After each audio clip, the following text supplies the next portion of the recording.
నిన్ను నువ్వు నిందించుకుంటుండొచ్చు.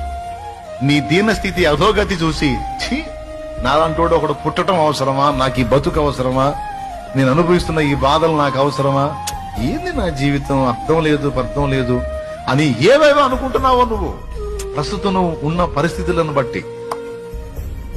ఒకవేళ నిన్ను నువ్వు అనుకోకపోయినా నీ వాళ్ళు నిన్ను అంటుండొచ్చు, ఏం బతుకురా నీది రే, మా ఏం జీవితం నీది, మంచి మంచి వాళ్ళు చేస్తున్నారు, నువ్వు చావట్లేదు,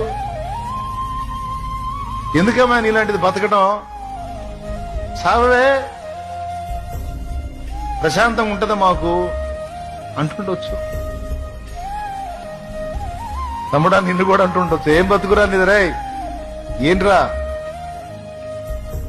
ఎందుకురా నువ్వు అని నీ జీవితాన్ని ప్రస్తుత నీ దీనస్థితిని బట్టి ప్రతి ఒక్కడు నిన్ను తేలిగ్గా చూస్తుండొచ్చు, లేదా నీకు నువ్వు అనుకుంటుండొచ్చు, లేదా నీ వారికి అలా నువ్వు కనపడుతుండొచ్చు. వాడు కూడా వాళ్ళ కుటుంబానికి అంతే కనపడ్డాడు.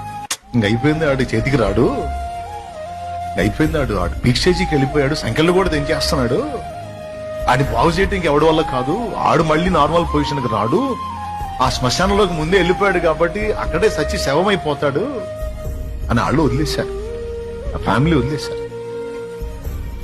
వాడు చేతికి రాడు, వాడు బాగుపడ్డు, వాడి జీవితం అంతే. వాడు కూడా తన మీద తాను ఆస్తి తీసేసుకున్నాడు.